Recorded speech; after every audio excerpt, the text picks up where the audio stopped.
Hi everyone, I'm Brandon Averill, one of the partners at AWM, where we advise people in creating multi-generational flourishing families so that we can solve that shirt sleeves to shirt sleeves financial epidemic. And this is a front row seat with AWM's Chief Investment Officer, Justin Dyer, and myself, as we discuss some of our clients' most pressing financial questions. This is AWM Insights, and let's dive right in. Justin, Happy New Year. Welcome back. Yeah, it's been a while. We missed a couple of weeks there. Someone got sick here. I know. But along with the rest of the world, we got bit by the old COVID with everybody else. You know. Well, we're happy everyone is doing well now and got through it relatively mild. Yep, unscathed. So, New Year, Justin. We certainly wanted to kick things off with a beat and. Thinking about this, you and I have spent a lot of time in conversation and just thought, what better place than to start at the very beginning. And I think, hopefully we can guide some people this year through common questions we're getting from clients and really start to just tackle like this whole money thing, right? Like we all know that we're impacted by money, whether we're interested in it or not. Our health and money are things you can't really avoid. They matter to everybody, different degrees and certainly, different for everyone. But, I thought it would be a really good place. We thought it would be a really good place. Let's start off and just lay the groundwork. Like why is money even important? Why do we, why does it impact everybody? And hopefully throughout the year, we can help guide some people in the way that we do our clients to make really smart financial decisions that, help them to create their own multi-generational flourishing families. The things that we focus on with our clients. So I'd love to start there with you and let you kind of riff a little bit on, big picture, like why do people make such bad decisions with money? Why do we jump immediately to wanting to invest when the first step is actually thinking bigger picture about what we want and using money as a tool? So big meaty topic for the day, but love to hear your thoughts as we open up. Yeah, man, that is a huge meaty topic. And I mean, I don't think anyone truly knows the answer to that question. Maybe we know somewhat. You can say, hey, it's human psychology and our behavioral nature that it's really difficult. It's not impossible to overcome, but it's really difficult to make good decisions when it comes to money. And you mentioned health as well. They're very interrelated.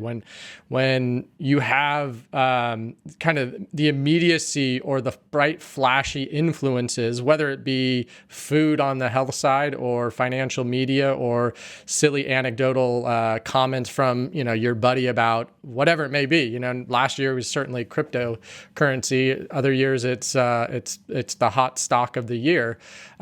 It's incredibly difficult to tune out that noise, or I don't even necessarily want to say tune out that noise, to take in that information and properly quantify it or properly digest it, given all the information that is actually out there at our fingertips. I mean, the amazing thing in the time that we live, there is so much information, good and bad, but you can go find very good, very sound, very robust data around money in general. Obviously, we're going to get into great detail around that. Maybe today we'll touch on some today. Maybe we'll continue to dig into this, but we know what works. The answer is out there. We know what will provide you a good investing experience, a good money experience over the long term in a high probability way. It's getting that data in front of you. It's understanding what that means. And then it's also acknowledging, hey, there are going to be times where it's hard to go to focus or believe that data is still kind of true. There certainly over the last year and a half, 2 years even, there's been plenty of examples where it's the bright, shiny thing that distracts us from, what we know, what the high probability outcomes that we're trying to accomplish. So, I mean, again, I don't know if there's a super simple answer to that question. I think a lot of it has to do with our behavioral nature around whether it's health or money. Death and taxes is another way of putting this. Those two things are always something everyone has to deal with. But I think it is in really what we're seeking to accomplish here. It is taking that step back. It's looking at the data from a a really objective point of view to say, okay, first let's ask the question, what does money do, which we're going to get into. Why do we invest? And then let's look at the data as to how we should invest. Let's not just turn on CNBC and watch Jim Cramer and throw it in the 3 stocks that he's talking about today.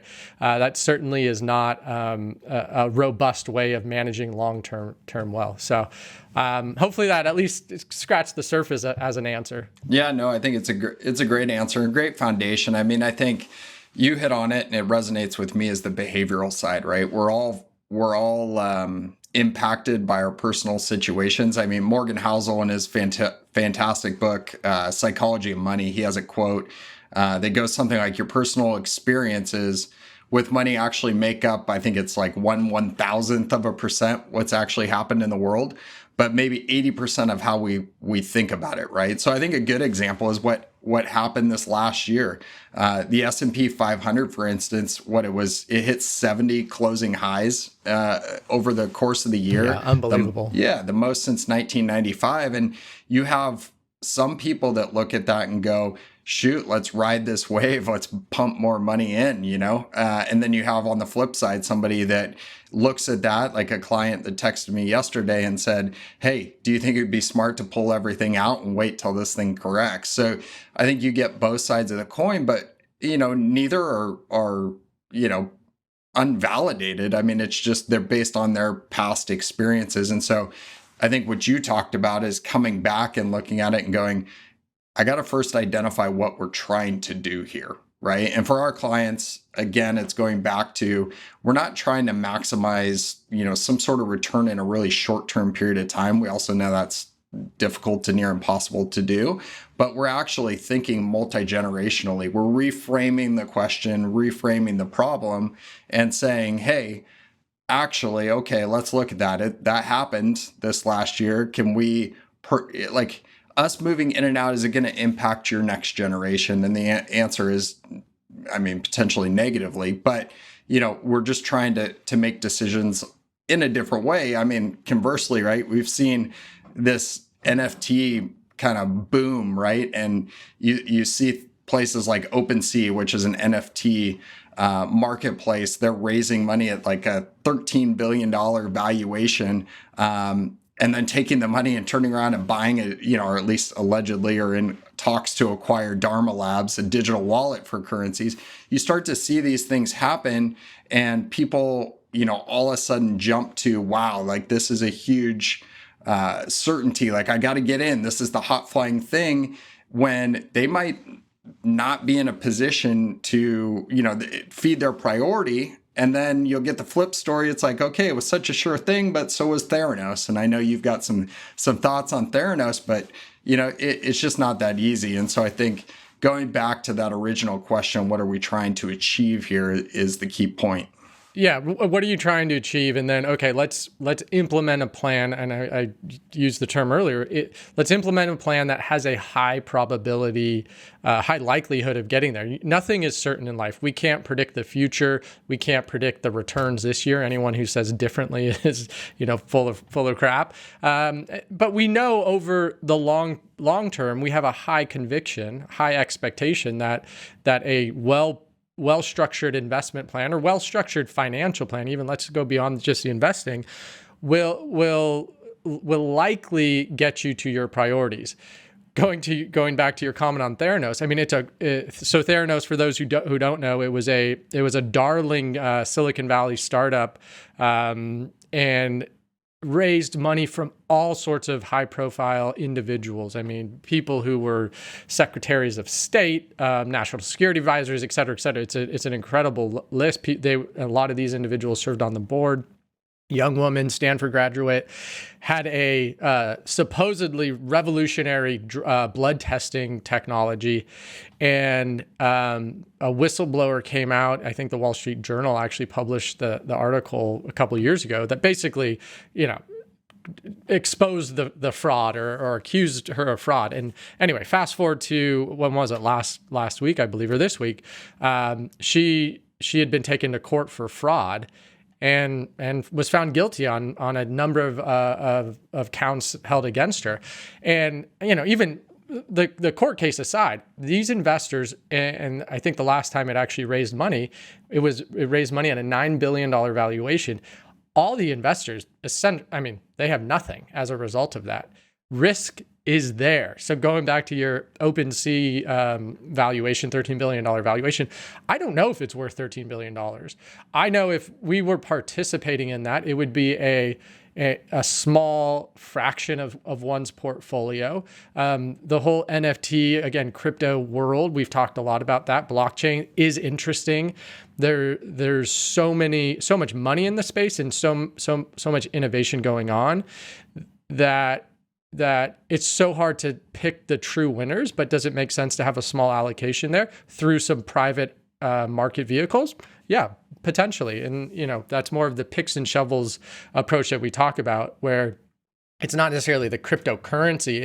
It's these, the structural, the foundational building blocks that companies are building in that space that are really interesting. But the valuations can be eye-popping. And it almost harks back to the dot-com bubble of 99, 2000, 2001, where valuations were insanely high. Companies were going public left and right, and a big portion of those ended up going belly up, investors losing all their money. And it's not like we're going too deep into the data side of things, but these anecdotal experiences are always important to refer back to. History doesn't repeat itself. It certainly rhymes in many cases. And anyone who's saying, hey, this time is different and crypto is going to change the world and whatnot, it's statements like that I think you should be very cautious with. Yes, is it an interesting technology? By all means. Do we know what it's going to look like in 5, 10, 15, 20 years? I don't think anyone truly knows what that looks like and which companies are going to come out, whether Bitcoin is still around or some other cryptos taking over. Anyway, so kind of a long-winded rant there, but yeah, I think it is important, especially with the psychology side of things. Over the last year and a half, 2 years, there's been a lot of interesting market dynamics because of the pandemic, because of crypto really making its appearance on the main stage, so to speak, even though it's been around for quite some time. To just take a step back and not get too caught up in the flashy returns that you're seeing, and then ask yourself, okay, and we're going to address this in coming episodes, like what are we trying to accomplish? And then we can say, okay, this is how you should invest. This is why you should invest to potentially accomplish what you're trying to address here. That's a great point. I think what everybody will learn in the coming weeks ahead, and we should state here, is we're not against the private markets. In quite the opposite. We're in great favor of them. We think they produce the best, returns over time. What we're advocating for is doing it in a way that evidence supports is successful. And there'll be a lot of people that are scared off. As Theranos is a great example. People walk away from that experience and be like, shoot, I'm never touching the private markets again. And now they've just cut themselves off from one of the, potentially greatest wealth generators. Now, we'll get into this. It's a difficult place to exist. I mean, cautionary tale there. If you actually look at the people who backed Theranos, it was some of the, like you had mentioned, the wealthiest families in the country. People that thought they had some special access and all this stuff, but maybe didn't have the skill set to do the due diligence. A lot of the institutional side actually stayed away from it. So I think it's just kind of, I guess, a cautionary tale there. But kind of circling back as we wrap up, I think what we're trying to get across to everybody is this is a difficult process, right? And at the end of the day, though, you can simplify a lot of it by just identifying, what you're trying to achieve. Is it multi-generational wealth? Is it getting to retirement? Is it whatever it might be, providing for just your family?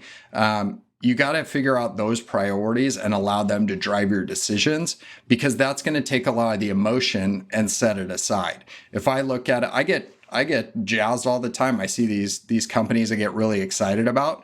And then, I sit there and I look at my 3 kids and I'm like, well, if I go do this and the money goes away, they might not be going to college. So, that informs my decision making. We do have special access to really exciting, neat stuff, yet I'm making decisions not to put money there because I know that my priorities are somewhere else. So I think that's what we're going to try to get across with everybody here in the weeks ahead. Hopefully this was a really good foundation for us to work off of. We'll probably start to dive in next time around, next week, come back, because we're going to start to talk about the actual meat that everybody loves. And that's the how do we invest, or why do we invest in the first place? Like, what do we actually want to accomplish when we put our money at risk? Teaser, the answer: to make money, is the simple answer, but it's much more complex than that, as you all could imagine.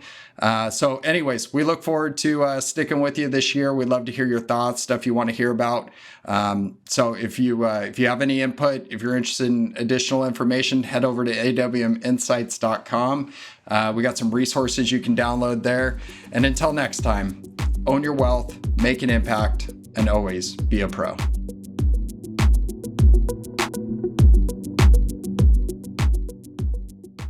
The information in this podcast is educational and general in nature and does not take into consideration the listener's personal circumstances. Therefore, it is not intended to be a substitute for specific, individualized financial, legal, or tax advice.